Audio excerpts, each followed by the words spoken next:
यज्ञ होते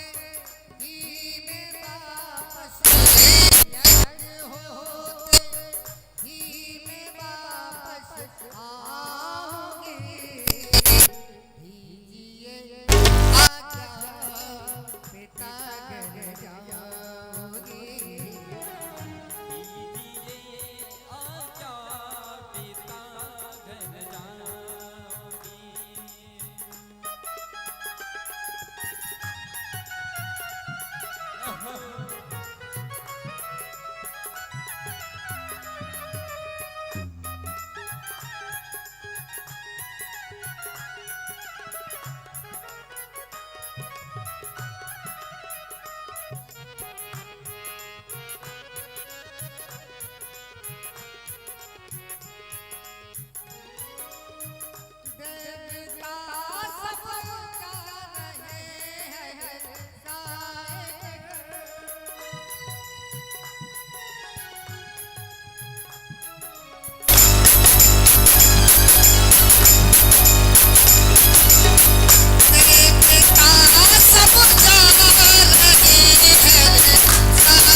यज्ञ होते ही में वापस यज्ञ होते ही में वापस आओगे दीजिए आज्ञा पिता घर जाओगे दीजिए आज्ञा पिता घर जाओगे। देखिए हमारे बीच में श्री शिवांशु पंडित शिवांशु बरुआ भिंड से स्वागत करने के लिए आए हुए हैं। आए आप, भजन चलता रहेगा और व्यास जी महाराज से स्वागत करके आशीर्वाद प्राप्त करते रहें। माला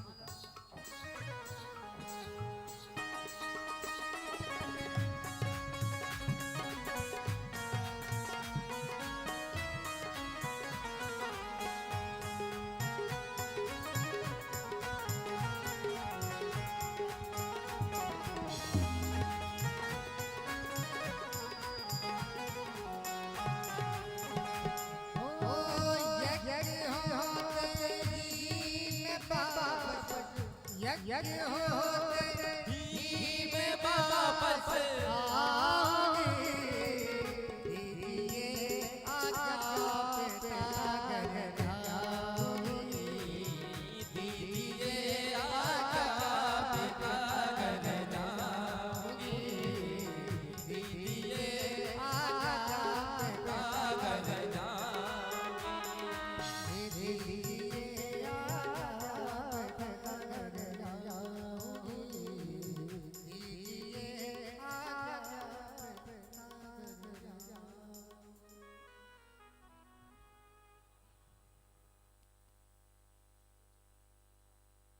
बोली वृंदावन बिहारी लाल की। जय हो।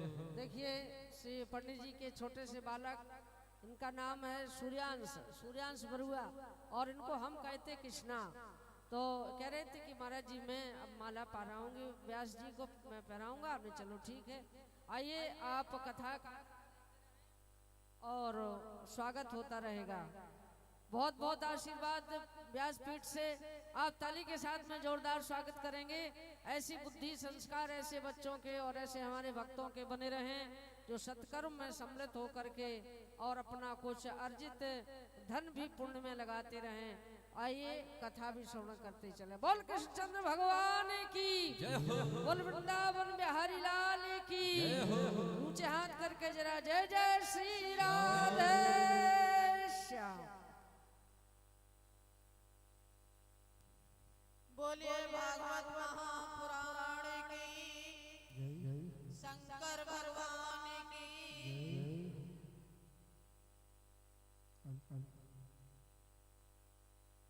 आइए अपनी कथा प्रसंग को न भूलें। सती ने जब विशेष आज्ञा किया तो भोलेनाथ समझ गए अगर ये जाती हैं तो भी और नहीं जाती हैं, जबरदस्ती इनको अगर रोकते हैं तो भी दोनों तरह से अब इनकी मृत्यु होने वाली है। भोलेनाथ के इनकार करने पर भी सती जी जब चलने लगे, तैयारी करने लगे, बड़ी जल्दी चल शीघ्र चाल से अंदर जाते हैं, फिर बाहर आते हैं, फिर अंदर जाते हैं, फिर बाहर आते हैं।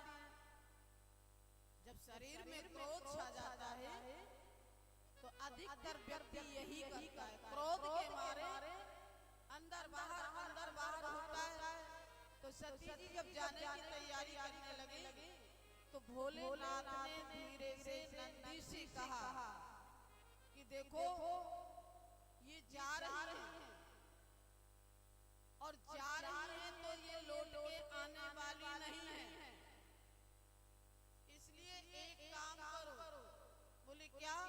इनका जितना भी सामान है, साड़ी हो, ब्लाउज हो, मेकअप का सामान हो, इनके पियर से आने वाला सामान हो, जितना भी सामान है सब इकट्ठा करो और उसको लेकर के इनके साथ जाओ, क्योंकि भोलेनाथ जानते हैं कि ये लौट कर नहीं आए और इनका सामान यहाँ पड़ा रहेगा तो उसे देख देख के मुझे याद आएगी।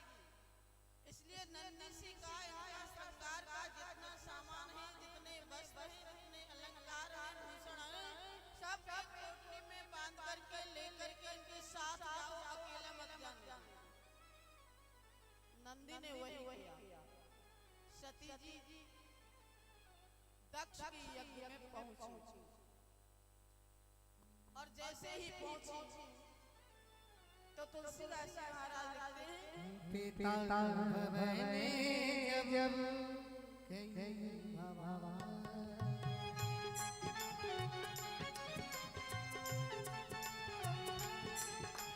पिता भवने जब कही भगवान, मैंने जब गई भवानी, का हुनर समाने, का हुनर समाने, सागर भले मिलिए माता, सादर भले मिले एक माता, भगत मिली बहुत मुस्काता,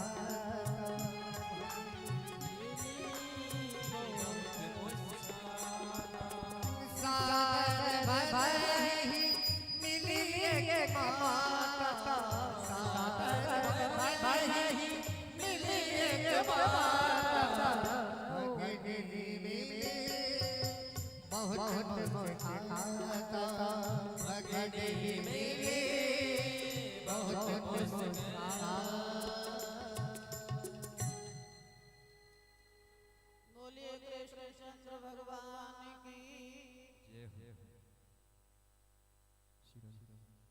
चौपाई का अर्थ तो आप समझ ही रहे होंगे। पिता भवन जब गई भवानी, दक्ष त्रास काहुन सन्मानी। सती जी जिस समय पहुंची तो दक्ष के त्रास से किसी भी व्यक्ति ने सती जी का सम्मान नहीं किया, न भाइयों ने पैर छुए।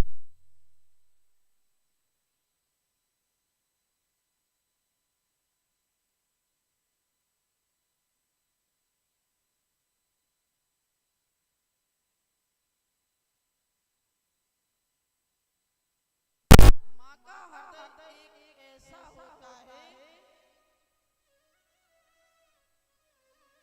कि सती जी को देखते ही उनका हृदय गदगद हो गया।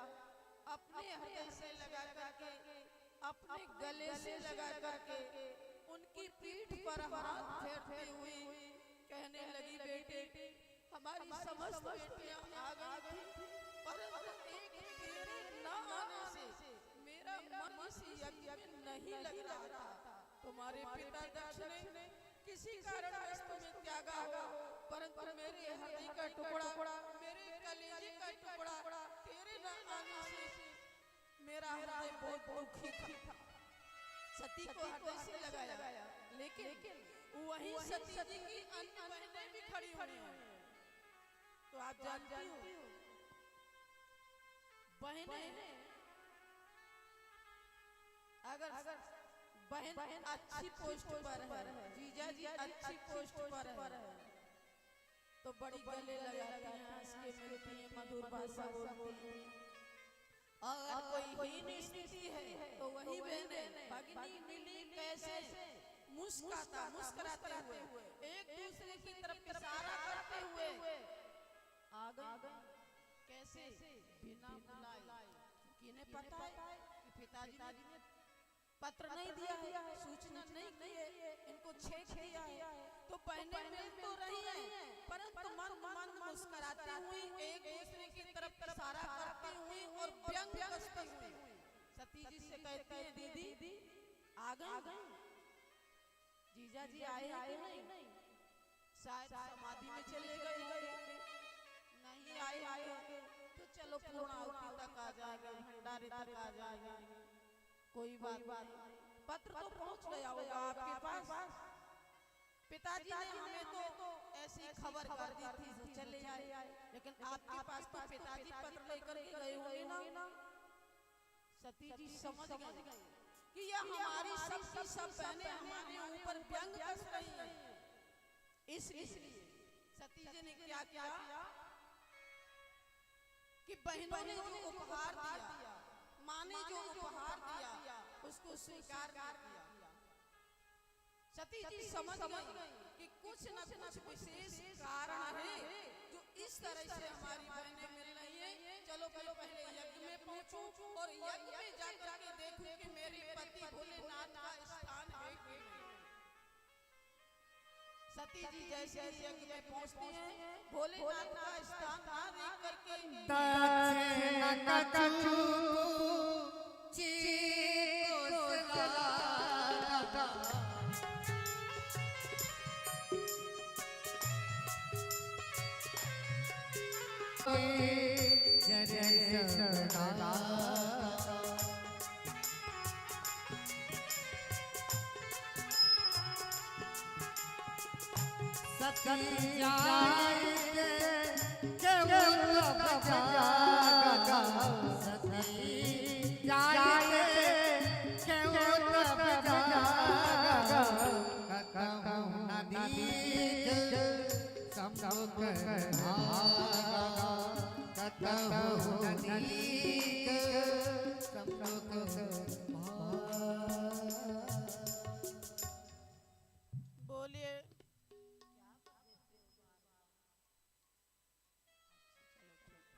बोलिए भागवत महापुराण की।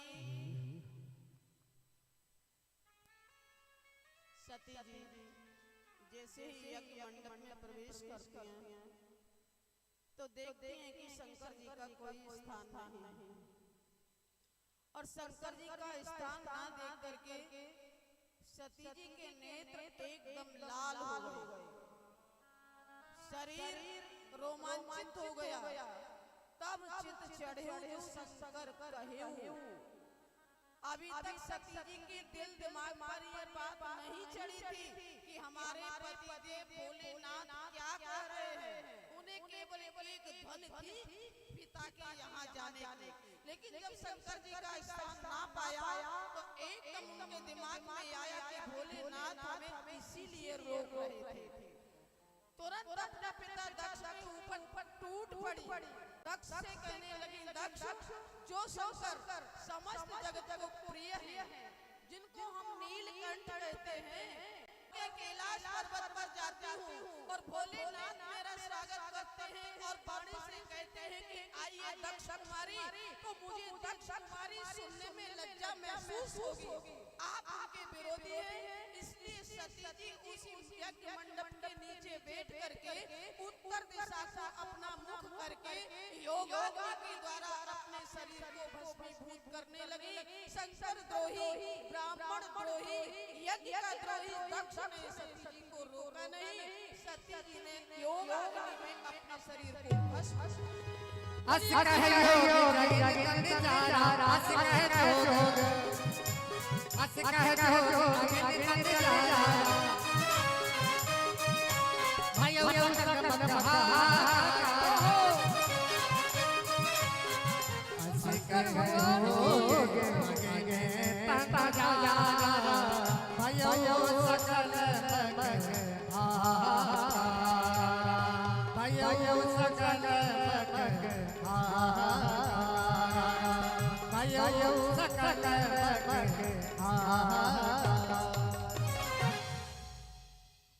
यज्ञ में हाहाकार मच गया। शंकर जी के पास खबर पहुंच गई कि सती जी ने अपने शरीर को त्याग दिया। सती जी का मरण करके भोलेनाथ ने क्रोध में आकर के अपने जटाओं को खोला और जटाओं से एक वीरभद्र उत्पन्न किया। उस वीरभद्र को दक्ष की यज्ञ में भेज करके दत्त की यज्ञ को ध्वंस किया। दक्ष के सिर को काट करके और उसी हवन कुंड में आहुति दे डाली। भृगु की टाड़ी को मूंछ को उखाड़ लिया। जिन जिन लोगों ने ब्रह्म सभा में भोलेनाथ का अपमान किया था, उन लोगों को वीरभद्र ने जाकर के दंड दिया। उसके बाद में विद्युत यज्ञ जब विध्वंस हो गया तो समस्त देवता श्रीमन नारायण भगवान विष्णुपति के पास पहुंचे। जाकर के दक्ष यज्ञ का समाचार दिया।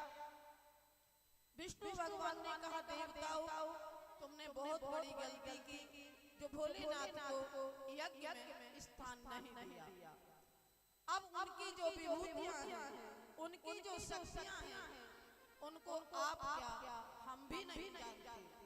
उसमें भी उनकी पत्नी का वियोग हो चुका है, सारा संसार विध्वंस हो चुका है। इसलिए शीघ्र से शीघ्र भोलेनाथ के पास जाकर के उनके क्रोध को शांत किया जाए। ब्रह्मा जी शंकर जी के पास आते हैं, निवेदन करते हैं, प्रार्थना करते हैं, भोलेनाथ के क्रोध को शांत करते हैं और शांत करके उस यज्ञ में लेकर के आते हैं। भोलेनाथ के आने पर उनकी आज्ञा के अनुसार दक्ष के मुख में बकरी का मुंह लगाया गया। दक्ष ने जैसे ही देखा कि शंकर जी पधारे हैं, इनकी अनुमति से बकरी का मुख लगाया गया है, तो लज्जित होकर के अपनी मृतक पुत्री को याद करके दक्ष ने शंकर जी से माफी मांगी, उनके चरणों में गिरे, यज्ञ को फिर विधिवत संपन्न किया। भोलेनाथ ने कहा, कोई बात नहीं है, क्षमा कर दिया। आगे जैसे ही यज्ञ संपन्न हुई तो उस यज्ञ में समस्त देवता आए थे, परंतु दो व्यक्ति नहीं आए थे। कौन कौन? एक तो विष्णु भगवान दक्ष के यज्ञ में नहीं आए थे, और एक ब्रह्मा जी ये दक्ष के यज्ञ में नहीं आए थे। ये दोनों व्यक्ति जानते थे कि यह यज्ञ सफल होने वाली नहीं है, इसमें विघ्न होगा। तो ये दोनों मूर्ति नहीं आई थी। जब भोलेनाथ आ गए तो विष्णु भगवान आकर के प्रकट होकर के कहने लगे, देखो शंकर जी, विष्णु भगवान और ब्रह्मा जी ये तीनों मूर्तियां एक हैं। इनको जो व्यक्ति अलग अलग मानता है, समझता है, जानता है, वही कभी भी अपने जीवन में सुख और शांति प्राप्त नहीं कर सकता, क्योंकि अहम ब्रह्मा सर्वस्य जगत कारण परम आत्मेश्वर उपद्रष्टा स्वयं द्रग विशेषणो। विष्णु भगवान ने कहा, मैं ही ब्रह्मा हूँ, मैं ही विष्णु हूँ, और मैं ही शिव हूँ, और मैं ही समस्त जीवों के अंदर जो आत्मा है वही आत्मा परमात्मा के रूप में मैं ही विराजमान हूँ। इसलिए इनमें जो भेद मानता है उसको जीवन में सुख और शांति नहीं मिलती है। आगे श्री सुखदेव जी महाराज राजा परीक्षित को मनु जी की इन तीन पुत्रियों के वंश का वर्णन करने के बाद मनु जी के जो पुत्र थे प्रियव्रत और उत्तानपाद, उनमें से उत्तानपाद महाराज के दो रानियां थी।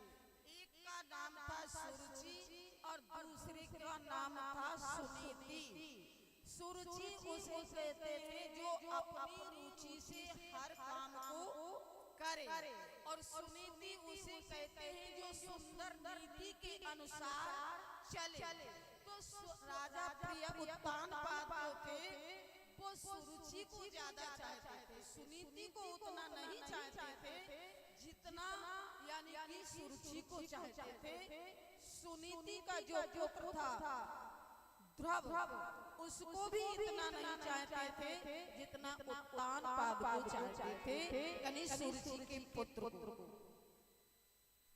एक दिन क्या हुआ, एक दासुचे पुत्र मंगमारो पिलालयन उत्तमं नाराक्षसं ध्रुवं राज्याभिनंदत। एक दिन राजा उत्तान सानिध्य में सुरुचि खड़ी हुई थी। दोनों बालक ध्रुव और उत्तम, सुरुचि का पुत्र और सुनीति का पुत्र, दोनों पुत्र आंगन में खेल रहे थे। खेलते खेलते उत्तम के मन में आया कि मैं अपनी पिता की गोद में बैठ जाऊं। उत्तम जैसे ही पिता की गोद में बैठा, वैसे ही ध्रुव के हृदय में भी लगा कि भैया उत्तम बैठ गया तो क्यों ना मैं भी अपने पिता की गोदी में बैठ जाऊं। तो पिता की गोदी में बैठने के लिए जैसे ही ललका आगे बढ़ा, वैसे ही सुरुचि ने हाथ पकड़ लिया और हाथ पकड़ करके कहा, कहाँ जाते हो? पिता की गोदी में। ये राज सिंहासन की गोदी है, इसमें तुम्हारा बैठने का कोई अधिकार नहीं है। क्यों? तुमने दूसरी स्त्री से जन्म लिया है।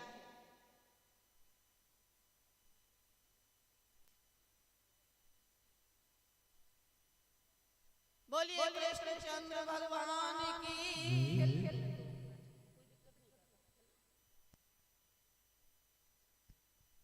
बोले वृंदावन बिहारी लाल की। तो सुरुचि ने जैसे ही बालक ध्रुव का हाथ पकड़ा और कहा कि ये राज सिंहासन की गोदी है, इसमें तुम नहीं बैठ सकते हो। अगर इस पर बैठना है तो जाओ पहले जंगल में तपस्या करो और भगवान से निवेदन करो, फिर मेरे गर्भ में आकर के पुत्र रूप में तब यह योगी आपको प्राप्त हो। सूर्य के बात को सुनकर के श्री सुखदेव जी महाराज कहते हैं तपसा राज्यपुरुषम तस्यैवान ग्रहणे गर्भे त्वं साधयात्मानं यदि इच्छसे न पाशनम्। माँ की भाषा बालक ध्रुव को हृदय में ऐसी लगी जैसे कोई काले नाग को छेड़ दे और काला नाग फुफकारता हुआ लंबी सांस लेता हुआ दुखी हुआ।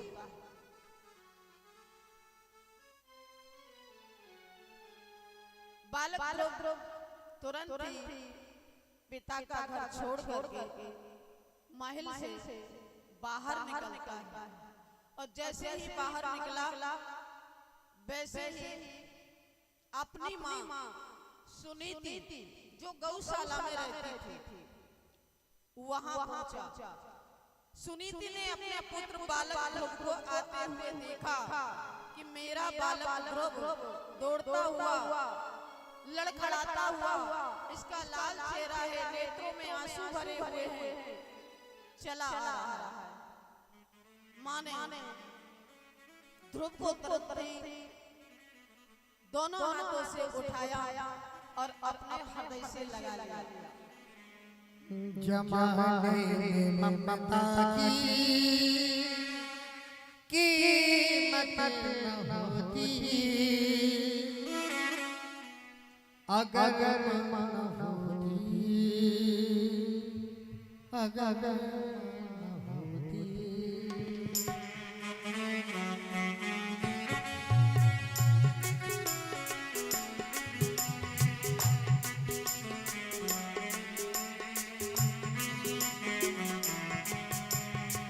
जमाने में ममता की कीमत न होती, जमाने में ममता की कीमत न होती अगर न होती, अगर न होती।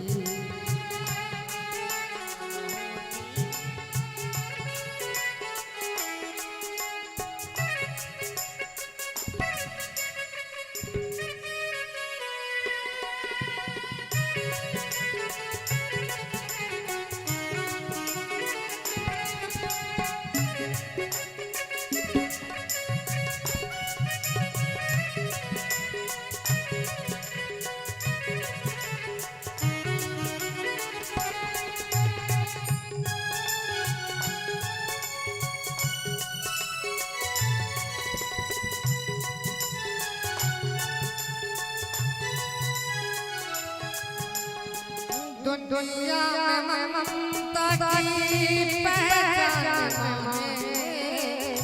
माँ से पैदा ये सारा जहां है। जरा ऊंचा हाथ करके ताली के साथ भाव को समझेंगे।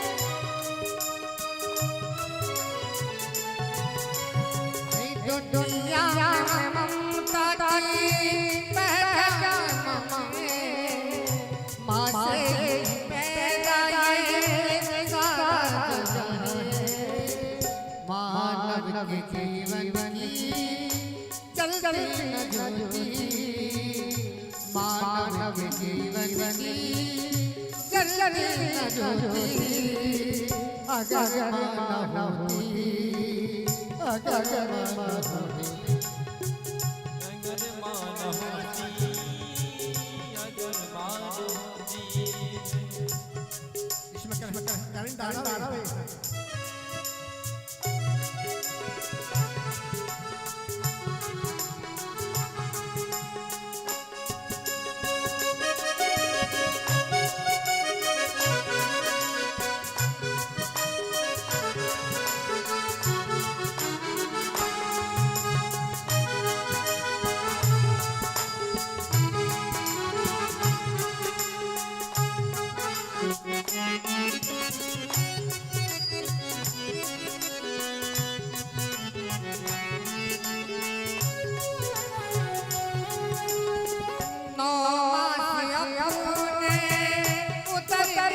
छुपाया लगा कर कने से दूध पिलाया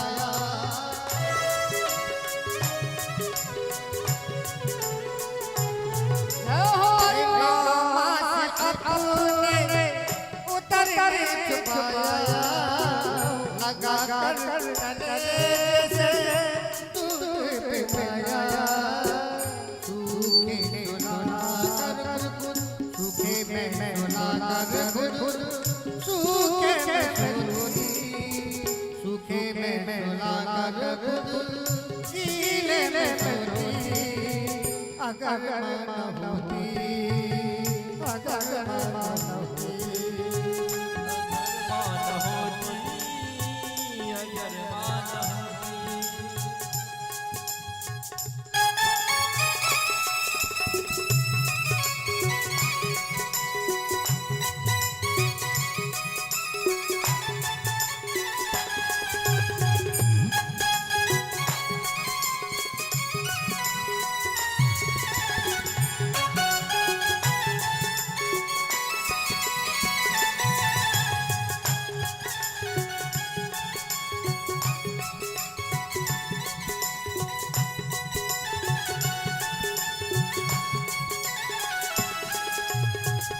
अगर माँ होती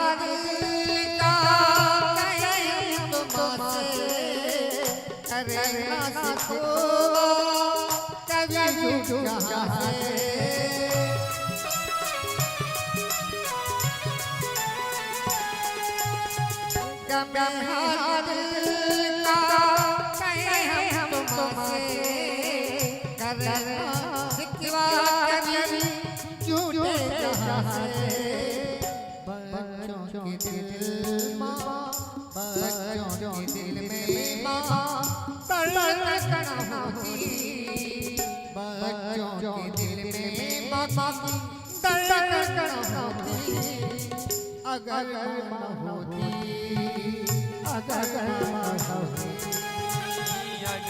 न होती अगर माँ न होती जमाने में ममता की कीमत न होती जमाने में ममता की कीमत न होती अगर माँ होती अगर माँ होती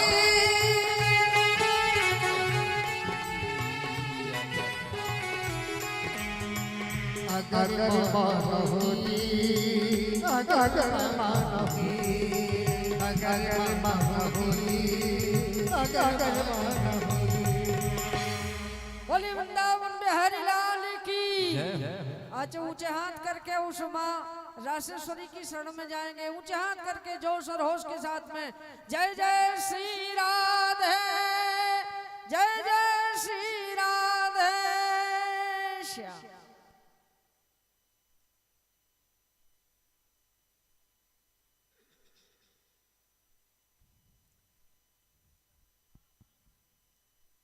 बोलिए भागवत महापुराण की जय हो। अभी अभी आपने कीर्तन के माध्यम से माँ की ममता के विषय में कितनी सुंदर झांकी को श्रवण किया।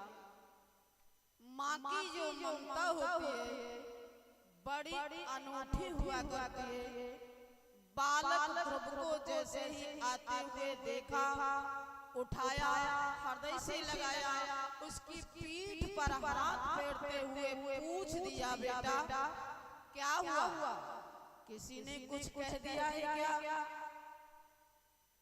ध्रुव जी के नेत्रों में आंसू भरे हुए हैं गला उनका रोदा हुआ है शरीर थर थर कांप रहा है क्रोध के मारे। फिर भी माँ से कहते हैं माँ क्या बताऊं पूरी कहानी सुना दी। मझली माता मेरी मौसी ने जो कठोर शब्द बोले हैं वो मुझसे बर्दाश्त नहीं। रोए रोए कहे तो रोए महाराज मैया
कोली के साथ चाहिए उत्तम उत्तम जय हो उत्तम बोलिए बेटा मैया कोई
कहने लगे यहाँ हम मन को जानो ना लौट के घर मैया मन को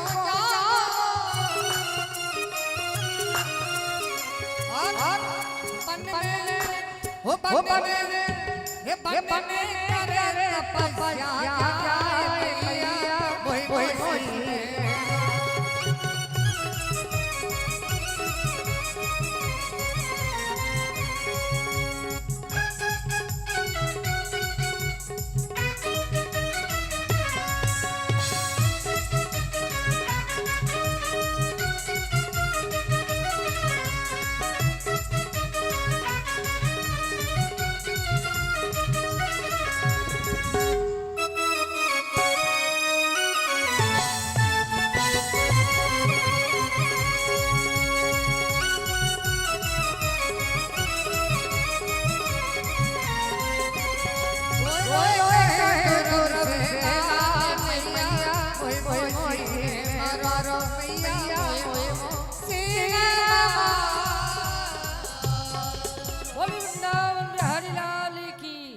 देखिए बड़ा आनंद आ रहा है और आप सब लोगों से हम एक निवेदन करेंगे कि आप जिस चैनल के माध्यम से कथा सुन रहे हैं देख रहे हैं यहाँ जो बैठे हैं वो इस चैनल को सब्सक्राइब जरूर करें ताकि आपको श्यामा रामा कुंज आश्रम के सभी कार्यक्रम आपको देखने के लिए और सुनने के लिए मिलते रहे। अपने अपने मोबाइलों को खोल के यानी घर में सभी इस चैनल को सब्सक्राइब करेंगे, कमेंट करेंगे और शेयर करेंगे। आप सबके लिए बहुत बहुत धन्यवाद है और लाइव करेंगे। हाँ और लाइव भी करेंगे तो इसलिए और महाराज जी व्यास जी कह रहे हैं कि कथा बिल्कुल नहीं बढ़ पा रहे हैं हम आनंद के साथ कीर्तन और भजन और कथा के माध्यम से जो तो अभी हमारे पास में विराजमान हैं इस कार्यक्रम के व्यवस्थापक के रूप में विद्या देवी कौरव पूर्व पार्षद। तो इनका भी हमसे एक निवेदन आया है महाराज जी हम भी थोड़ा तो महाराज जी का कहना है कि अभी कथा थोड़ी आगे बढ़े, आप जाएंगे नहीं और आप भजन गा करके सबको भजन सुना करके ही यहाँ से जाएंगे, अभी नहीं जाएंगे। इसलिए आपको थोड़ा समय लगेगा क्योंकि कथा बहुत विस्तृत कथाएं हैं और आगे तक स्टॉपेज कहाँ है कथा का वहाँ तक व्यास जी को पहुँचना आज जरूरी है। तो आप इसके बाद में आपको भजन का समय दिया जाएगा और बहुत सुंदर आप भजन सुनाएंगे तो तभी कथा का विराम होगा। आइए एक बार जय घोष के साथ में बोली वृंदावन बिहारी लाल की जय हो।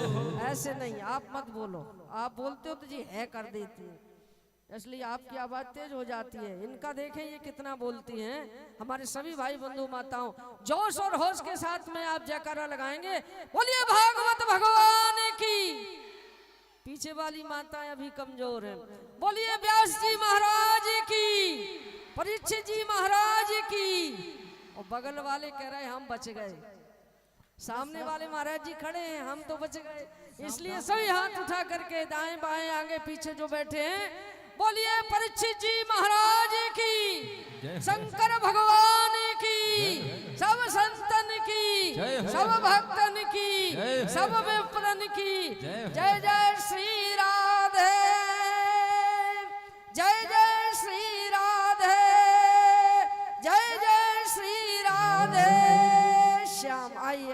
कथा में प्रवेश करें। जो राधे राधे राधे ना बोले बाकी गूंगो हो जाओ, वो गूंगो हो जाओ, राधे राधे राधे ना बोले।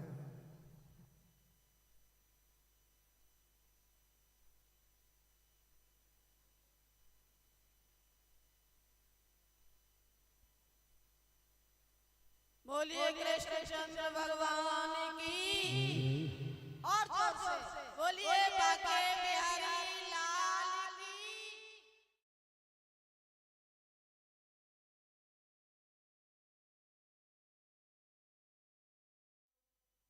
श्रवण कर रहे थे ध्रुव जी का भजन। ध्रुव की जो माँ है उस दुखिया की दुख का पारागार नहीं है। ध्रुव की माँ ने बालक ध्रुव से कहा, बेटा तुम्हारी मौसी ने जो कहा है वो उचित कहा है, अनुचित नहीं कहा है।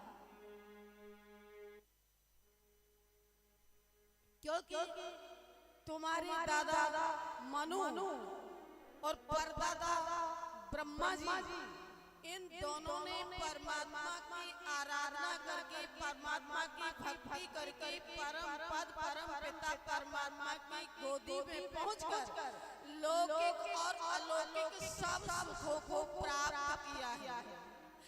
तो तुम्हारे जो पिता हैं वो मुझे रानी क्या दासी भी स्वीकार करने में हिचकते हैं, इसलिए गोदी में नहीं लिया। कोई बात नहीं, लेकिन मौसी ने जो उपदेश किया है उस पर आप अवश्य चलें। माँ की वाणी को सुनकर बालक ध्रुव ने तुरंत ही पिता के नगर को त्याग दिया और जैसे ही त्याग करके जंगल में सघन वन में पहुंची तो नारद जी सोचने लगे कि बालक ध्रुव क्या करना चाहता है, थोड़ा इसका तो पता लगे। नारद जी ध्रुव जी के पास पहुंच गए। नारद जी ने ध्रुव जी से कहा, बेटा कहाँ जा रहे हो? ध्रुव ने कहा, वन में। काहे के लिए? भजन करने के लिए। भजन क्यों करना चाहते हो? परमात्मा की प्राप्ति के लिए। परमात्मा को क्यों प्राप्त करना चाहते हो? अभी तो आपकी 5 वर्ष की उम्र है, संसार में आए हो तो कम से कम संसार के सुखों को, माता पिता के प्यार को, दुलार को स्वीकार करो। बालक ने कहा कि बस बस नारद जी यही तो बात है क्या? मेरी माँ ने, मेरी मौसी ने मुझसे इतने कठोर शब्द बोले हैं जो मेरे हृदय को विदीर्ण कर चुके हैं। उन्होंने मेरा इतना बड़ा अपमान किया है जो मुझसे बर्दाश्त नहीं हुआ है। नारद जी ने कहा, क्या कहा? माँ ने अपमान किया? बोले हाँ, माँ ने अपमान किया है, मैं उस अपमान को बर्दाश्त नहीं कर सकता। नारद जी सोचने लगे, अहो तेज क्षत्रियाणां मानभंग प्रस्यतां बालोप्ययप्रदादते यत् मातुर्सद्वचो। क्षत्रियों का रोष देखो, जरा सा बालक माँ के कटु वचनों का मान अपमान भंग होने से बर्दाश्त नहीं कर रहा। नारद जी ने कहा, बालक ध्रुव तुम अभी नादान हो, छोटे हो, बालक हो, आपका क्या मान क्या अपमान। जाओ घर लौट जाओ। भजन करना आसानी की बात नहीं है। जब बड़े हो जाओ तब भजन करना, परमात्मा की प्राप्ति करना। ध्रुव जी ने कहा, ना नारद, आपका ये शांति प्रद उपदेश में ठहर नहीं रहा। मुझे तो आप वही चर्चा, वही बात, वही रास्ता बताओ जिससे मुझे परमात्मा की प्राप्ति हो। नारद जी समझ गए। नारद जी ने कहा, ठीक है। नारद जी ने बालक ध्रुव को उपदेश दिया, क्योंकि बिगर गुरु बनाए साधना सिद्ध नहीं होती है। नारद जी ने सोचा ये 5 वर्ष का बालक है, जानता नहीं और मानता भी नहीं है, इसलिए मैं इसको गुरु दीक्षा दे करके दीक्षित कर आगे का मार्ग बता देता हूँ, जिससे इसकी साधना सफल हो जाए। नारद जी ने बालक को गुरु मंत्र दिया और गुरु मंत्र देने के बाद में रास्ता बता दी। नारद जी ने कहा तत्तात गच्छ भद्रम यमुनायास्तटं पुण्यं मधुवनं यत्र सानिध्यं नित्यदा हरे। नारद जी ने कहा बेटा बालक ध्रुव, अब आप वृंदावन जाओ और वृंदावन यमुना तट पर मधुवन में नित्य हरि का निवास रहता है। वहां तुम स्नान करके परमात्मा का चिंतन करना और भजन करना, ध्यान करना, धारणा करना, परमात्मा की प्राप्ति होगी। मेरा आशीर्वाद। ध्रुव जी वृंदावन की ओर चले गए। इधर नारद जी उत्तानपाद के ग्रह में आते हैं और उत्तानपाद तुरंत खड़े होकर के नारद जी का अभिनंदन करते हैं, प्रणाम करते हैं, आसन देते हैं और पूजन करते हैं। पूजन करने के बाद नारद जी ने पूछ दिया, राजन क्या बात है? लगता है कि आप किसी चिंता में डूबे हुए हो। तो उत्तानपाद ने कहा कि नारद जी और तो कोई बात नहीं, अहो मे पतोरात्म्यं स्त्री जितस्योपधारय यो वंकं प्रेमणा अरुरोक्षंतम न बिना नमसत्तमा। मेरा बालक 5 वर्ष का मेरी गोदी में बैठना चाहता था, परंतु मुझे उसके ऊपर जरा भी तनिक भी तरस नहीं आया और वह उदास होकर के चला गया। नारद जी ने कहा कोई बात नहीं, आप चिंता मत करो, अब उसकी चिंता भगवान करेंगे, भगवान की शरण में गया है, जाने दो। इतना कहकर के नारद जी चले गए। तो उधर ध्रुव जी वृंदावन में जमुना तट पर मधुवन में जाकर के आशा लगा करके बैठ गए। सिद्धांत बनाया, नियम बनाया उन्होंने। त्रैरात्रांते कपेभ्य बदरासन आत्मप्रत्ययेन सारेण मासं निन्ने अर्चन हसिम। बालक ध्रुव ने 3 दिन के बाद में केंट और बेर इन दोनों का आहार करते हुए 3 दिन के बाद 1 महीने तक परमात्मा का चिंतन किया। दूसरा महीना जब लगा तो बालक ध्रुव ने फल खाना भी बंद कर दिया। घास और वृक्ष के सूखे पत्तों को खा करके जल पी करके 3 दिन के बाद 1 महीने तक साधना की। जब तीसरा महीना लगता है तो बालक ध्रुव घास खाना, सूखे पत्ते खाना भी बंद कर देता है और जल पी करके परमात्मा की आराधना करता है। 3 महीना के बाद में जब चौथा महीना लगता है तो बालक ध्रुव जल पीना भी बंद कर देता है, केवल हवा पी करके भगवान का भजन करने लगा। 4 महीने के बाद में जब 5वां महीना लगा तो बालक ध्रुव ने हवा पीना भी बंद कर दिया, श्वास लेना भी बंद कर दिया। एक पैर से खड़े होकर के परमात्मा का चिंतन, ध्यान, मनन, निधिध्यासन करने लगा। जब 5वां महीना समाप्त हुआ, 6वें महीने की तरफ बालक बढ़ा तो देवता लोग घबराने लगे। भगवान नारायण के पास आकर के निवेदन करने लगे, प्रभु 5 वर्ष का बालक इतनी घोर तपस्या कर रहा है, मुझे तो डर लग रहा है, पता नहीं क्या से क्या हो जाए। भगवान विष्णु ने कहा, देवताओं डरो मत।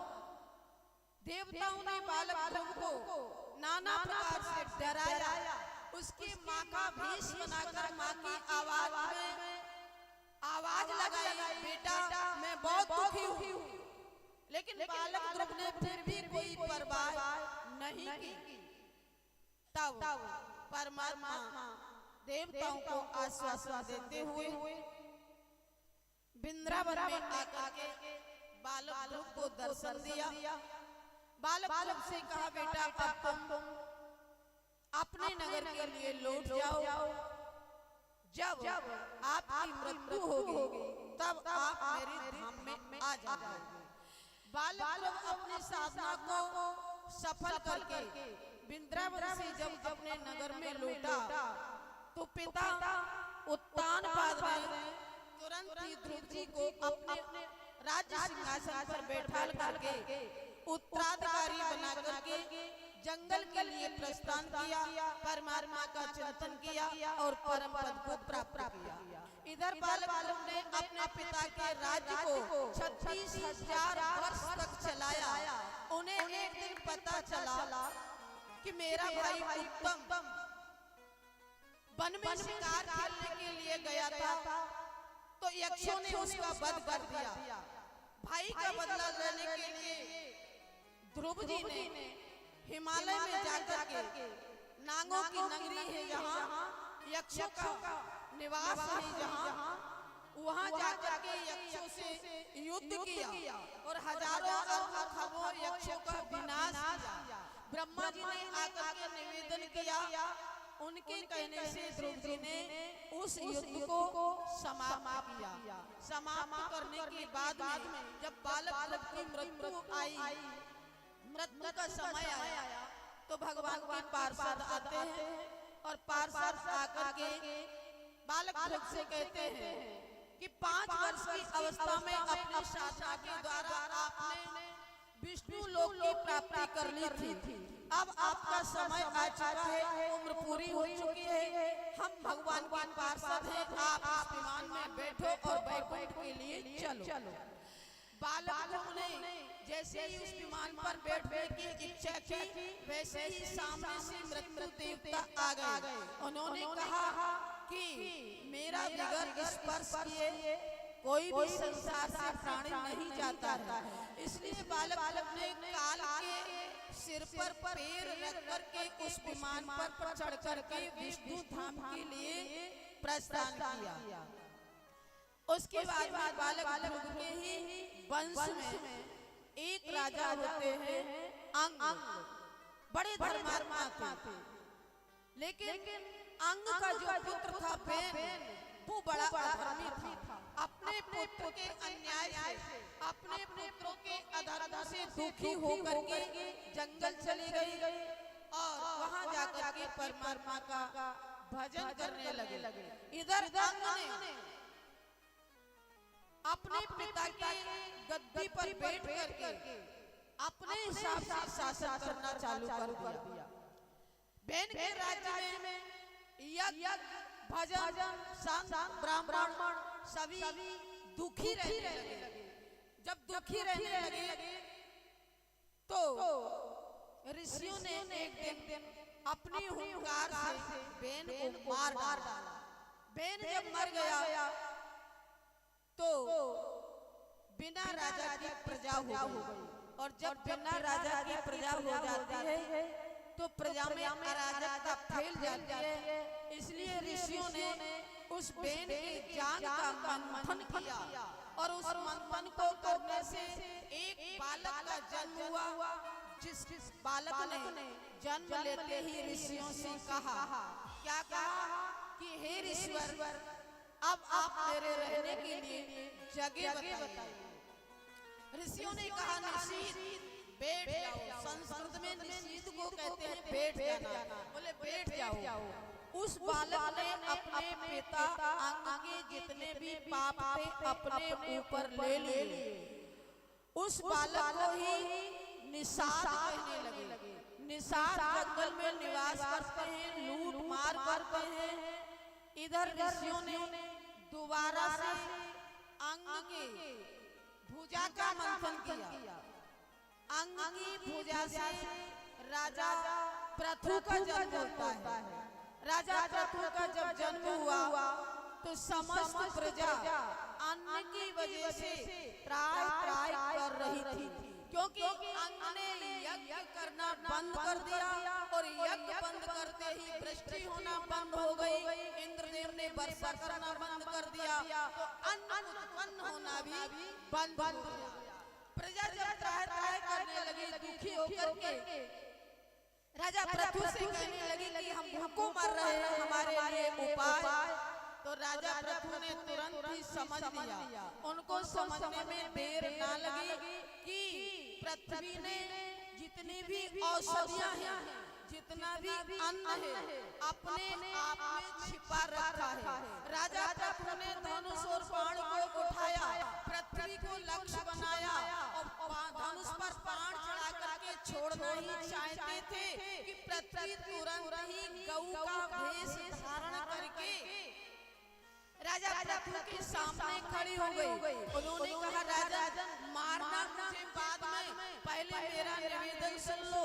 आपके पूर्वज अंग ने यज्ञ करना बंद कर दिया, अच्छे कार्य करना बंद कर दिया, इसलिए इंद्र ने वर्षा करना बंद कर दिया और वर्षा न होने से अन्न की कमी पड़ गई, जनता भूखों मरने लगी। और आपने ही मुझे रसातल से निकाल करके यहाँ स्थापित किया है। आज आप ही अगर मुझे मारने को तैयार हैं तो बताओ मैं कहाँ जाऊँ, किसकी शरण में जाऊँ, मेरी कौन रक्षा करेगा। राजा पृथु ने धनुष और बाण को नीचा किया, पृथ्वी से पूछा, गौ से पूछा, अन्न प्राप्ति का उपाय बताओ। गौ माता ने कहा, आप एक काम करो, मेरे लिए एक तो दुग्ध बछड़ा की जरूर, बछड़ा को उत्पन्न करो और फिर एक पात्र तैयार करो और फिर दूध निकालने वाला मुखिया तैयार करो।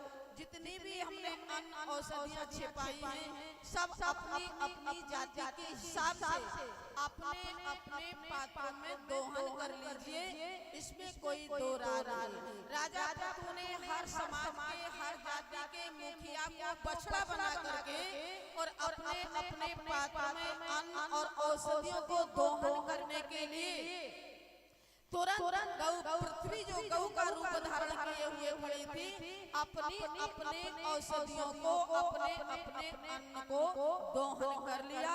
उसके बाद में राजा पृथु ने इस पृथ्वी को गौ को अपनी पुत्री मान करके अपने उसी धनुष बाण से जो ऊंचे स्थान थे उनको ढाकर नीचा किया, सारी पृथ्वी को समतल बना दिया। इसके बाद में आगे राजा पृथु के पुत्र 5 थे। सबसे बड़े पुत्र का नाम था आविर्भान और आविर्भान की जो पुत्र थे उनको ही प्रचेतागढ़ कहते हैं, उनको ही प्राचीन बहिर कहते हैं। प्राचीन बहिर और प्रचेतागढ़ ने शंकर जी की आराधना की। शंकर जी ने प्रसन्न होकर इनको वरदान दिया और उनको मंत्र दिया। मंत्र देने के बाद में अंतर ध्यान हो गए। ये हमने आपको ध्रुव जी की कथा सुनाई। अब आप एक कीर्तन बोल वृंदावन बिहारी लाल की। देखिए आपके बीच में जो हमारे पास निवेदन आया है, विराजमान है विद्या देवी जी, और हमने देवी जी कहा है पर हमसे ये बड़ी हैं लेकिन वो देवी हैं, इसलिए उनके नाम के आगे विद्या देवी कौरव अपूर्व पार्षद। आइए उनके लिए हम निवेदन करेंगे कि आप एक बहुत अच्छा सुंदर सा भजन आप सेवा करेंगे। और इसके बाद में अभी कथा आगे बढ़ेगी, क्योंकि अब कथाएं बढ़ती जाएंगी। देखिए अब ये ना सोचें कि 5 का 5:15 हो गया, 5:30 हो गया, क्योंकि अब कथाएं बहुत विस्तृत कथाएं रहेंगी और सभी कथाओं को सुनना भी आवश्यक है। इसलिए आइए शीघ्र आप भजन का आनंद लेंगे झूम झूम करके, ताली के। देखो आप लोग ताली का साथ दिया करें तो भजन गाने वाले को बहुत बड़ा सहयोग मिलता है। बोलिए कृष्णचंद्र भगवान की। एक भजन के माध्यम से देखिए 2 मिनट हम लेंगे कि कथा बहुत सुंदर चल रही है। कथा इस प्रकार की चल रही है कि सिर्फ 50 लोगों और बाइयों और दरवाजे चारों तरफ से बंद होकर कथा सुनी जाए, क्योंकि जो कथा होती है जो अपन को हर जगह चटकली सुनने को मिल जाते हैं, वहाँ के राम थे, वहाँ के रावण थे, उन्होंने ऐसा किया, एक गांव का पंडित है, जी सारी कथाएं ये नहीं हो रही। जो कथा वास्तविक कथा है वो हो रही है। बहुत अच्छा मन लग रहा है, हमारे तो समझ में आ रही है, हर चीज हमारे समझ में आ रही है, क्योंकि कौरवों की ज्यादा कौरवों की कथा ज्यादा है, इसलिए और ज्यादा समझ में आ रही है। बोलो अब आगे आने वाली गुरुवंश की कथा, बस आपकी कथा आने वाली है। अब झूमने वाला भजन नहीं गाएंगे आज, ऐसे भजन गाएंगे जब कृष्ण भगवान का जन्म हो जाएगा तो फिर झूमने वाले भजन बहुत अच्छा लगेगा। रात्रि में होते बोलो कृष्ण भगवान की जय हो। कि छवि श्याम सुंदर की दिल में बसाली है, उनकी कृपा से हमने जिंदगी सवारी है। चाहो न चाहो मर्जी तुम्हारी है, हमने तो तेरे दर पे धूनी रवानी है। कि दिल की सौदे दिल के सौदे किए नहीं जाते, दिल के सौदे किए नहीं जाते, प्यार होता तो श्याम मिल जाते, दिल के सौदे किए नहीं जाते, प्यार होता तो श्याम मिल जाते, दिल के सौदे किए नहीं जाते, प्यार होता तो श्याम मिल जाते।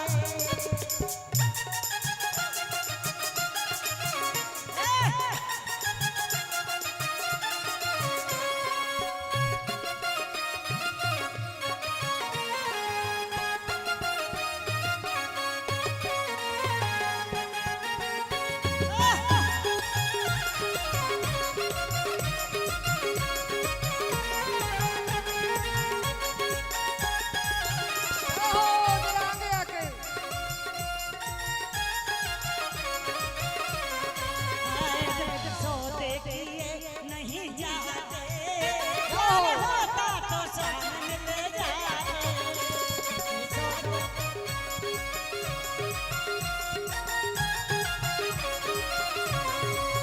ओ मेरे सामने, ओ मेरे सामने, ओ मेरे सामने, मेरे सामने, ओ मेरे सामने, ओ मेरे सामने, मेरे सामने, मेरे सामने, दिल के सौदे, के सौदे दिल के सौदे दिए नहीं जाते, प्यार होता तो श्याम मिल जाते।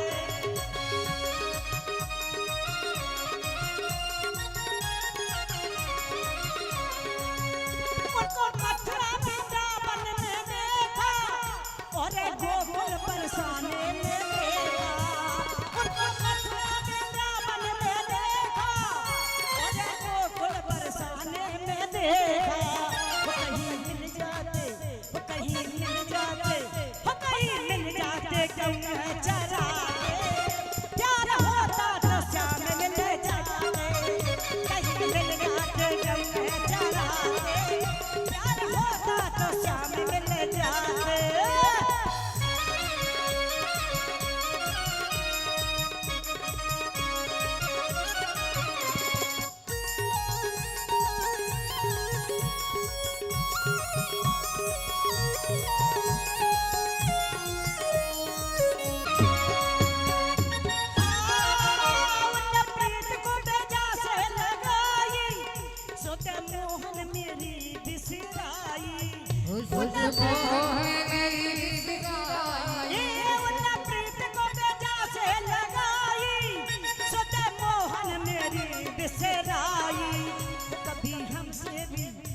कभी हमसे भी नजरे मिलाते, प्यार होता तो श्याम मिल जाते, कभी हमसे भी नजर मिलाए, प्यार होता श्याम मिल जाए।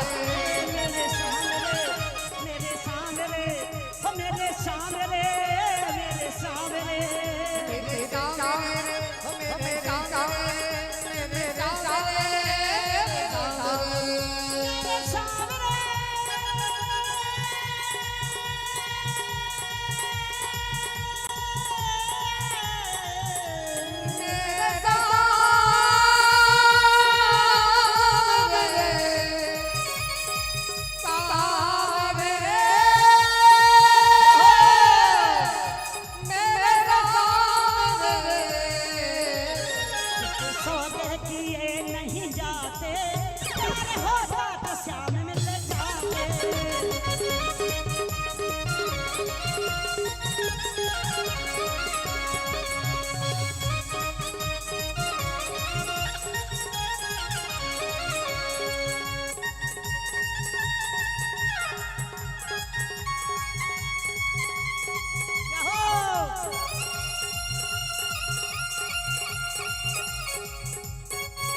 दीवानी श्याम तूने कदर ना जानी, मैं तो उनकी उल्फत की दीवानी श्याम तूने कदर ना जानी, कभी हमसे भी दिल को मिलाते, होता तो श्याम मिल जाते।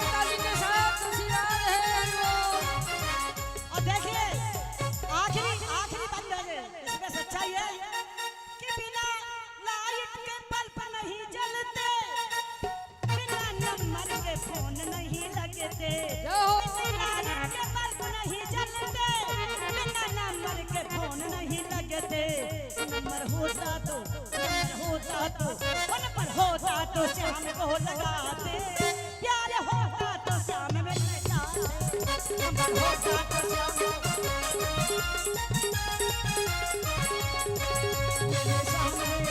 मेरे सामने मेरे सामने मेरे सामने मेरे सामने मेरे सामने मेरे सामने मेरे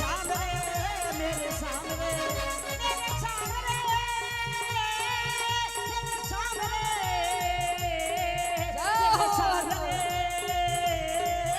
मेरे सामने बोल वृंदावन बिहारी लाल की। बहुत तालियों की गड़गड़ाहट से आप स्वागत करेंगे। देखिए हाँ, बोल वृंदावन बिहारी लाल की। अभी ताड़ी पिट पिट हो रही है, जोर से नहीं बज रही है। जरा एक बार जोरदारी से गड़गड़ाहट के साथ में स्वागत करेंगे विद्या देवी जी का। जे कहती महाराज जी हम तो मर रहे, कमर टूट गई और दिल्ली हुआ है, यहाँ हुआ है, लेकिन गाने में लगता है, इसलिए जोश। गला नहीं मरा, पैर टूट गए, कमर टूट गई, पर गला ना टूटे। ऐसी व्यासपीठ से आशीर्वाद देंगे, ऐसा ही गला बना रहे और ऐसी दम बनी रहे। बोल वृंदावन बिहारी लाल की। आइए अब अभी कथा एक प्रसंग और है। अभी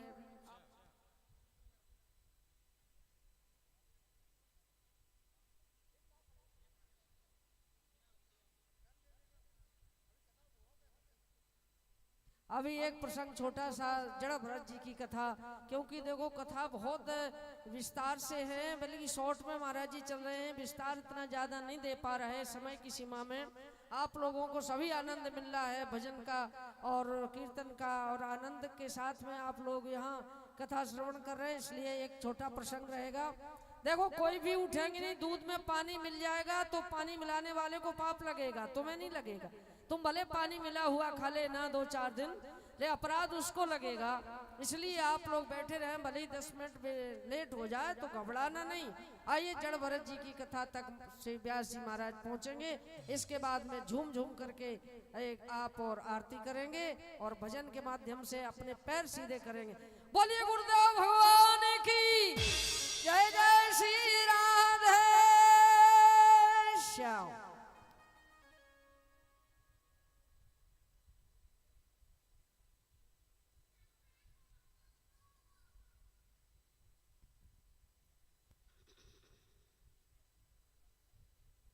बोलिए भागवत महापुराण की।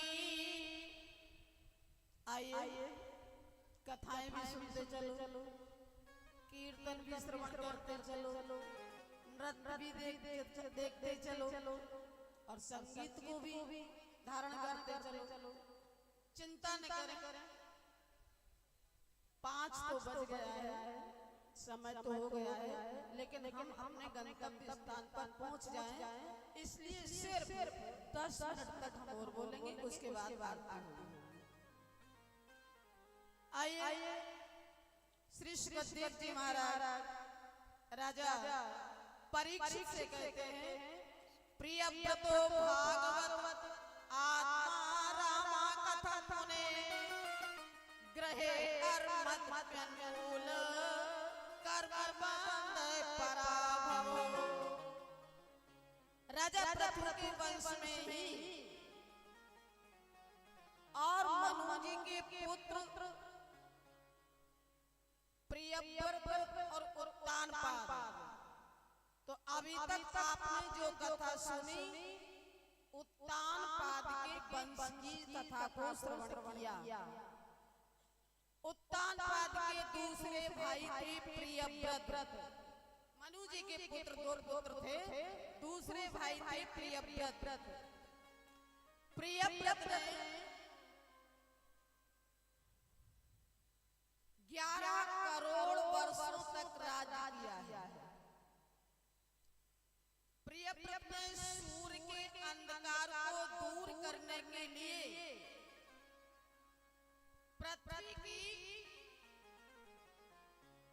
प्रियव्रत ने रात्रि के अंधकार को, सूर्य के नहीं, रात्रि के अंधकार को दूर करने के लिए सूर्य भगवान की 7 परिक्रमा लगाई और उन 7 परिक्रमाओं में से उनके रथ के पहिया की जो खाइयां बनी थी, वही अपने पृथ्वी पर 7 समुद्र बने हुए हैं। उन्हीं खाइयों से अपनी इस कर्म भूमि पृथ्वी पर 7 भारतवर्ष के द्वीप बने हुए हैं। राजा अपने पुत्रों का बंटवारा करके 7 पुत्रों को 7 द्वीपों का राजा बना दिया था। प्रियव्रत के ही वंश में हुए राजा ऋषभदेव के राज्य में एक बार इंद्र ने वर्षा नहीं की, अन्न पैदा नहीं हुआ, प्रजा तड़पने लगी अन्न की बिगर। तो ऋषभदेव ने अपने तपोबल से, देखो भारतवर्ष में कैसे कैसे राजा होते चले आए और आज के राजाओं को देखो। इंद्र ने जब वर्षा नहीं की तो ऋषभदेव ने अपने तपोबल से अजनाब खंड में वर्षा करके अन्न को उत्पन्न किया और प्रजा को सुखी किया। उन्हीं ऋषभदेव के वंश में हुए हैं राजा जड़ भरत। जड़ भरत के भी 5 पुत्र थे। 5 पुत्रों का बंटवारा करके जड़ भरत तपस्या करने के लिए गंडकी नदी के किनारे कुटिया बना करके रहने लगे। एक दिन स्नान करके संध्या वंदन कर रहे थे, एक हिरणी आकर के जो गर्भवती थी उस गंडकी नदी में जल पीना चाहती थी। जल पीने के लिए जैसे ही सिर झुकाया, सिंह ने दहाड़ मारी। सिंह की दहाड़ को सुन करके उसने ऐसी छलांग मारी, गुफा में जाकर के गिर गई। लेकिन उसका जो गर्भ था उसी नदी के जल की धारा में प्रवाहित हो गया और उस मृगी का जो छोना था, मृग का वाला बच्चा, वही उस धारा में बहता हुआ जड़ भरत के पास आ गया।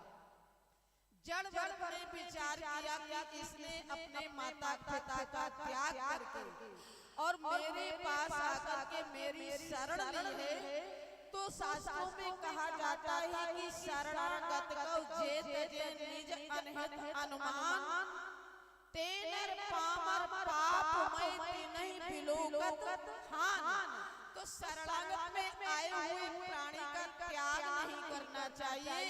इसलिए जड़ भरत ने उस मृग छोना को अपनी गोदी में उठा लिया, अपनी कुटिया पर ले आए और कुटिया पे ला करके उससे इतना स्नेह प्यार दुलार करने लगे कि अपने बैराग के नेम टेम को भी भूल गए। पूजा करके खड़े होते उसे आशीर्वाद देते, पहले भोजन करने बैठते तो पहले उसे खिलाते, स्नान करने जाते तो गोदी में ले जाते। इतनी ममता हो गई कि उसके बिगर अपना सारा का सारा नेम टेम भूल गए। एक दिन वह मृग छोना आश्रम से बाहर निकल गया, अपने मृग झुंड में जाकर के मिल गया। जड़ भरत उसके लिए व्याकुल हुए, ये तत्व सर्वत्र जगह ढूंढा कहीं नहीं पाया।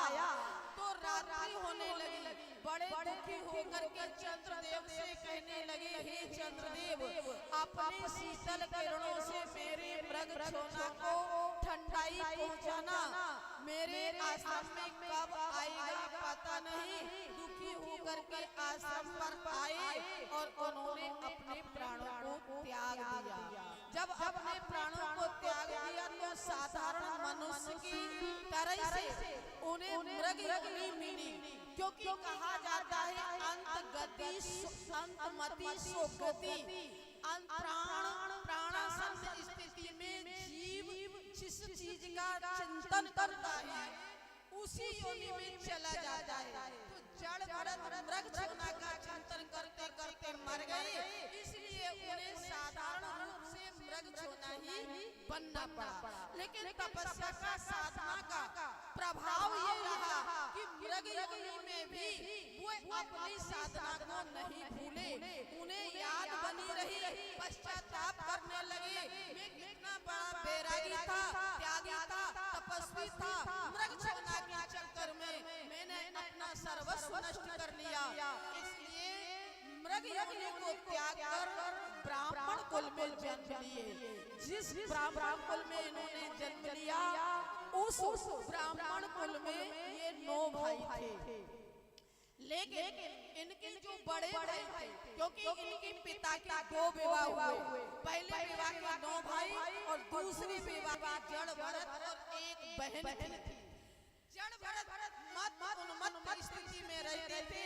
और 9 भाई थे, वो कर्मकांडी थे और इन्होंने जब कर्मकांड नहीं किया तो इनको पागल घोषित कर दिया और पागल घोषित करके इनको घर से निकाल दिया। ये गांव में नगर में घूमने लगे। कोई कहता कि मेरी ये बेगार कर दो तो कर देते, कोई खाने को टूटा रूखा सूखा दे देता तो खा लेते। इस स्थिति में अपने पेट को पालते हुए देख करके इनके भाइयों ने सोचा कि इसमें हमारी बदनामी हो रही है, तो जड़ भरत को अपने खेत पर रखवाली के लिए छोड़ दिया। एक दिन क्या हुआ, पुत्र की कामना से भद्रकाली का पूजन करने के लिए नर पशु की बलि देने का विचार किया। नर पशु की बलि देने के लिए जो व्यक्ति पकड़ करके लाया गया था वही केन प्रकार भाग गया। तब इनके सेवकों ने खेत पर रखवाली करते हुए इनको पकड़ लिया, रस्सी से बांध करके लाए, स्नान करके भोजन करा करके यत्र लगा करके तिलक लगा करके देवी के सामने नर पशु की बलि देने के लिए बैठा दिया।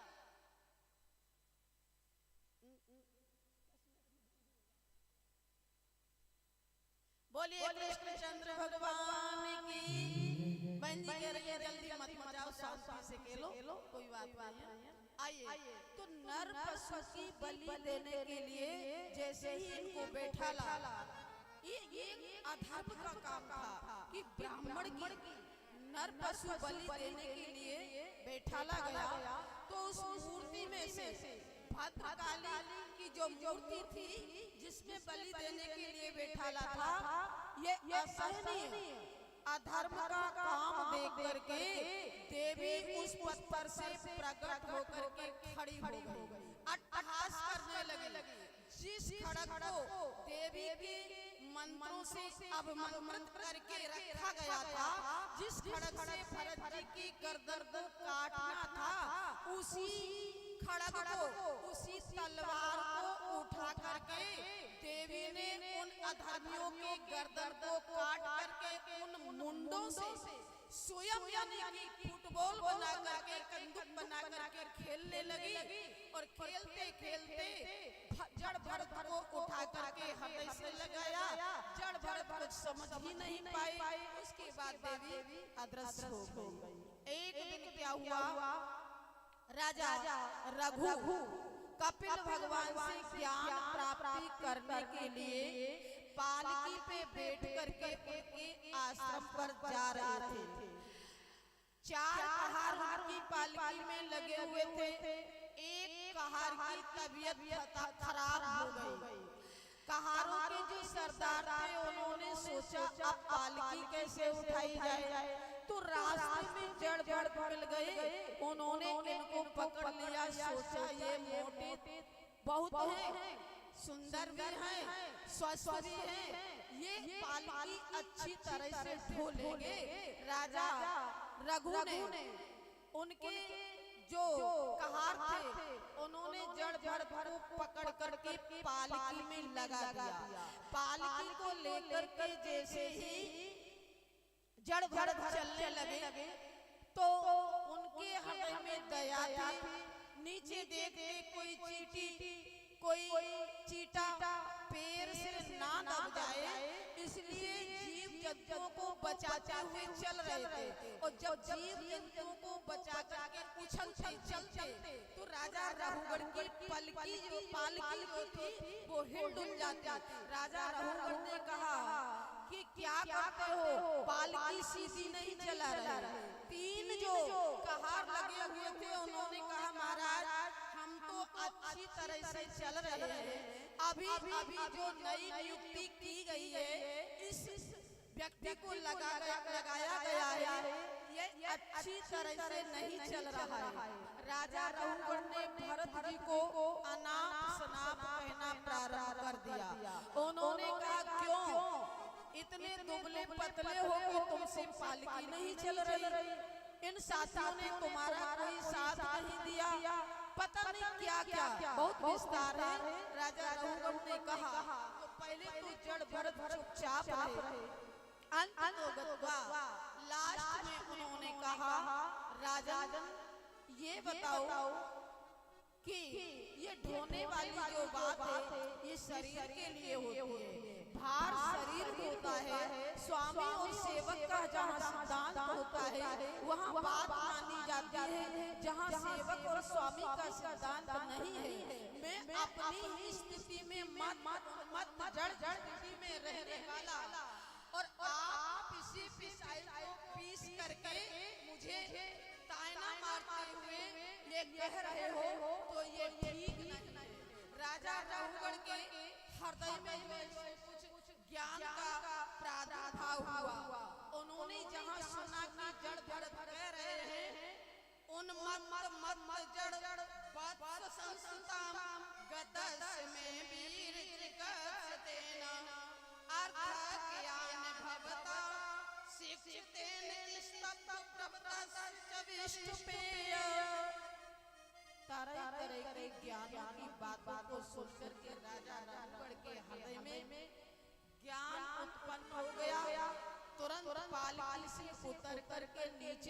जमीन पर खड़े हो गए, हाथ जोड़ करके राजा रघुवर ने जड़ भर से कहा कि आपके वक्षस्थल पर जनेऊ पड़ा हुआ है, इसलिए मैं जानता हूँ कि आप ब्राह्मण हो, लेकिन ब्राह्मण का वेश धारण करने वाले आप कौन हैं? कहीं कपिल भगवान तो नहीं जिनसे मैं ज्ञान प्राप्त करने जा रहा हूँ?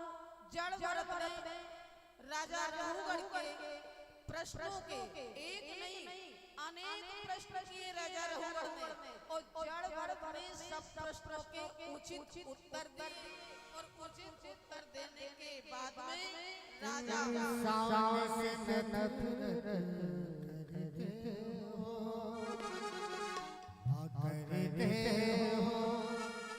और भगवान को तुम क्या पाओगे, पाओगे।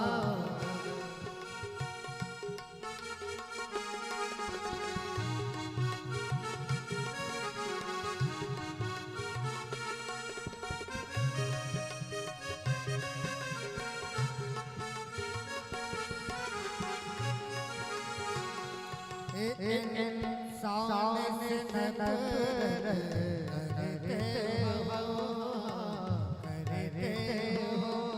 भगवान को तुम क्या पाओगे, आरती की थाली तैयार शास्त्री जी आरती की थाली तैयार करके दो थाली में आरती लगाते हैं।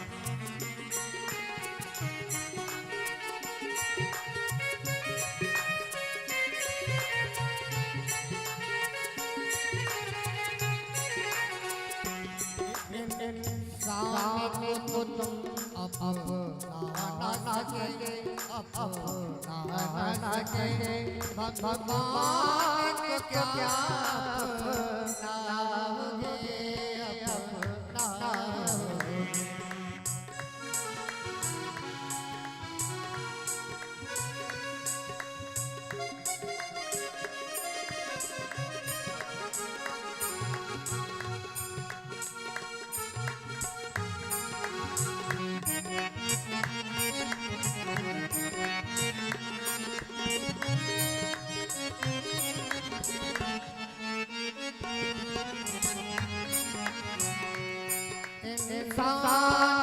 प्रभु का बंदा है, रति ही नरक का बंदा है।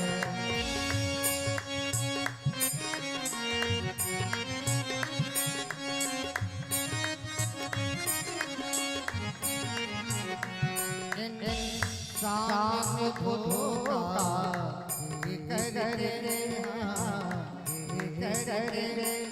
भगवान को तुम जो लाओगे, जो लाओगे। सामने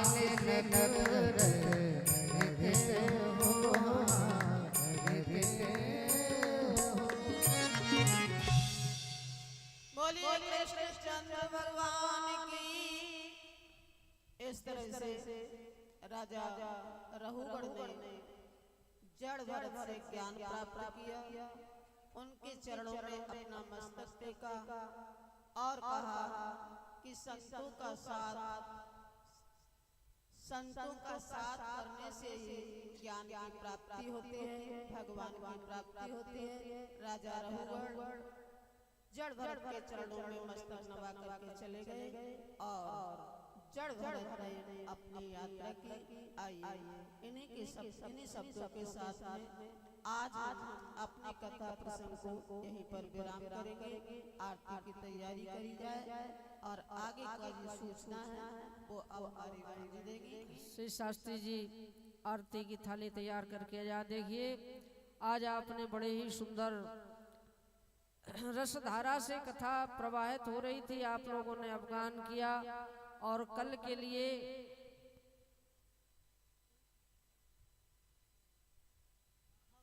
देखिए, कल सभी जानते हैं चतुर्दिवस है, चौथे दिन में भगवान कृष्ण और राम जी का जन्म होगा। कल रघुवंश की कथा और यदुवंश की कथा होगी।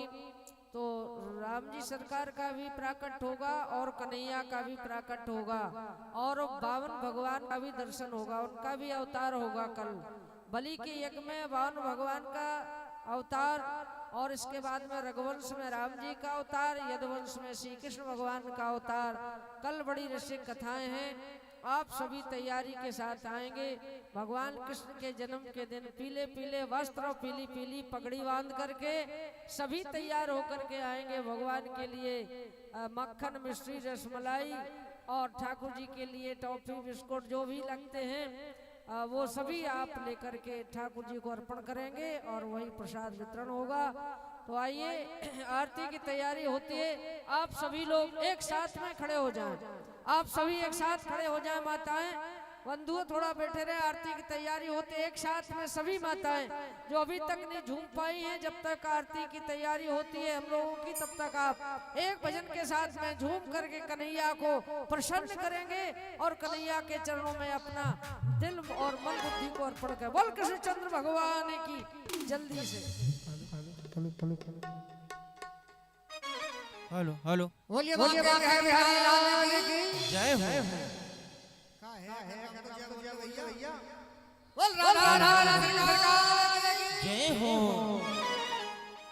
हरि राधा रानी को हमारी महारानी को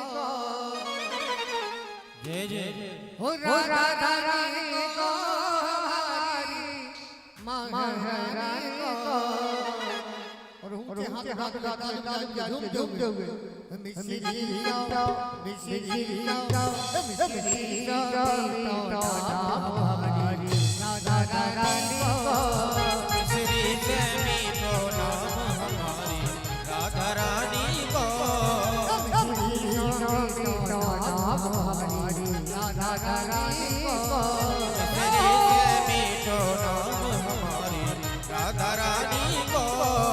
चलो ऊंचे हाथ करके ऐसे ऊंचे हाथ करके झूम झूम करके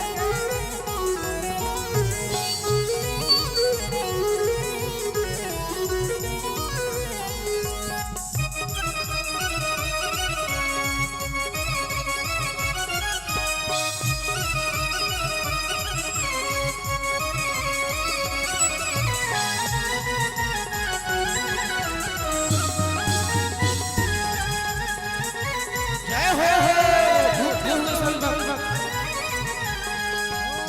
बाबा है श्रीमान कुंवरी मैया रति बाबा है विश्वानी की मैया विश्वानी की।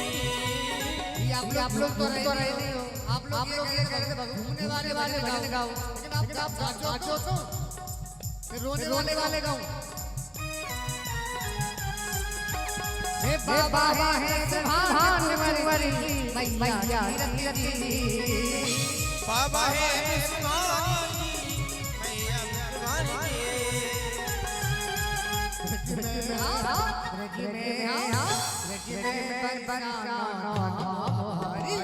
राधा रानी को राधा रानी को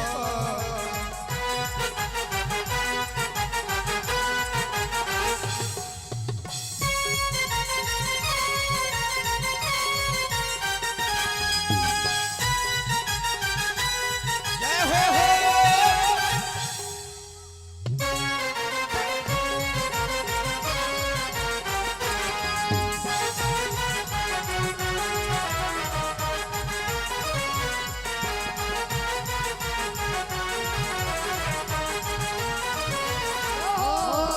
राधा रानी को हमारी श्यामा प्यारी को राधा रानी को हमारी श्यामा प्यारी को।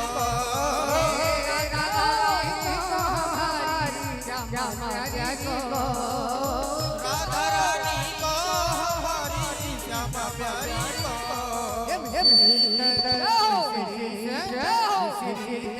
को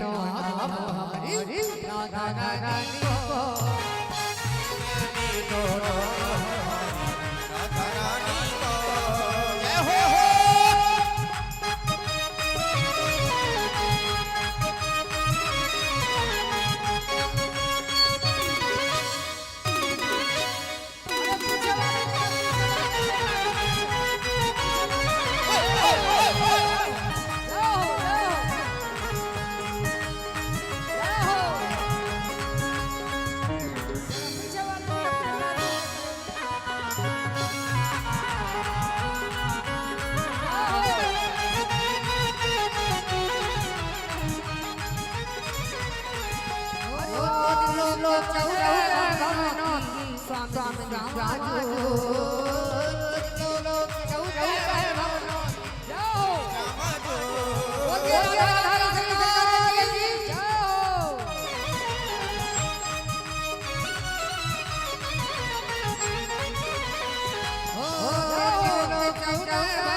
बोले वृंदावन बिहारी लाल की जय हो। ये एक सूचना आप जरूर सुन लें कान खोल करके। गायत्री बिहार में कथा हो रही है, कल बैठिए। हमारे पार्षद जी गए थे अभी वहाँ स्वागत करने के लिए। 3 चैनें कट गई, ध्यान से सुनना। 3 गले की चैन कट गई हैं और अपने अपने मोबाइल, अपने पर्स और अपनी चैन न पहन के आए तो बहुत अच्छी बात है, लेकिन सुरक्षा रखें क्योंकि भागवत में भी जेब कट आ गए हैं। जब गायत्री बिहार में आ गए तो यहाँ आने में कोई देर नहीं लगेगी, इसलिए सावधान कर रहे हैं भैया माताओं। पार्षद जी ये आप घबरा नहीं, घबराइए नहीं, घबरा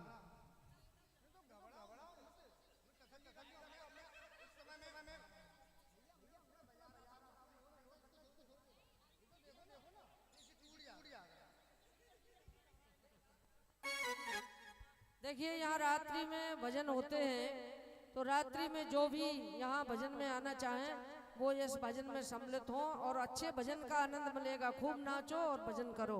आइए आरती की तैयारी है। आए परीक्षित जी ऊपर आ जाए मंच पर, परीक्षित जी ऊपर आ जाए मंच पर और एक थाली नीचे दे दें। देखो सबको थाली ना मिले, एक उपाय बताते हैं। हमारी बात को मानना बहुत जरूरी है। एक थाली लिए हैं, उसके कंधे पर तुम हाथ रख लो, उसके कंधे पर तुम हाथ रख लो, एक दूसरे के कंधे पर हाथ रख ले।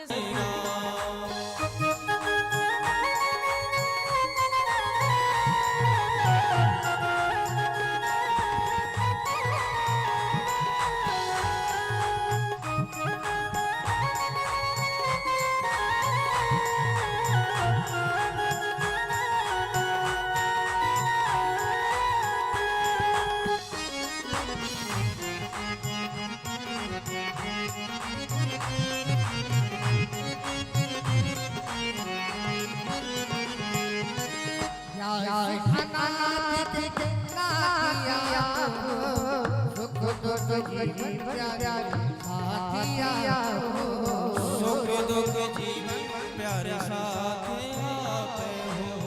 प्रभु चरणों में शीश झुकाओ, हरि चरणों में शीश झुकाओ, मुझे हरि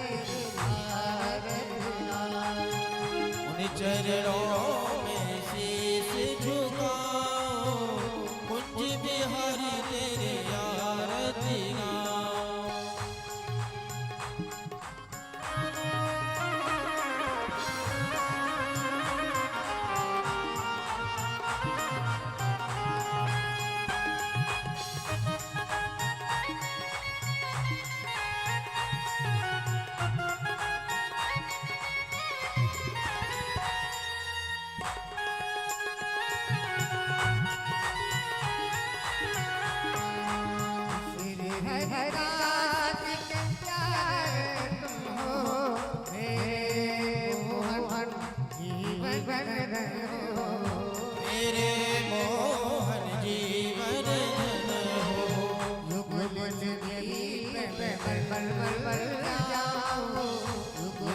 समीप बलि बलि जाऊं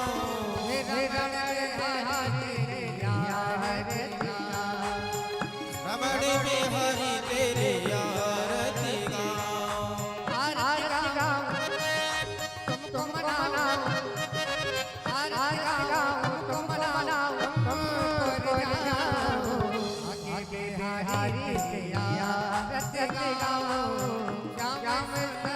तेरे आरती गाऊं बिहारी तेरे आरती गाऊं रमण बिहारी तेरे आरती गाऊं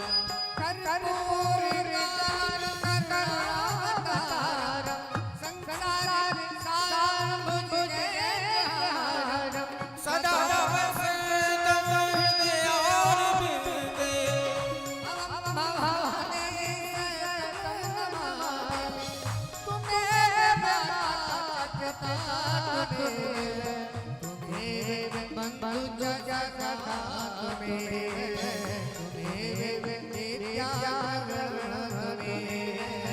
तुमेव सर्वं मम देव देव हरे राम हरे राम राम राम हरे हरे कृष्ण हरे कृष्ण हरे राम राम राम हरे हरे हरे कृष्ण कृष्ण कृष्ण हरे हरे राम राम राम राम हरे हरे कृष्ण हरे कृष्ण हरे राम राम राम हरे हरे हरे कृष्ण कृष्ण कृष्ण हरे हरे जाना रे बोले बोले जाना रे जाना रे हरे नाना थोड़ा जाना रे हरे का नाम थोड़ा थोड़ा बोले जाना रे हरे नाना थोड़ा जाना रे हरे का नाम थोड़ा थोड़ा ले जाना कल फिर आना ले जाना कल फिर आना भूल जाना रे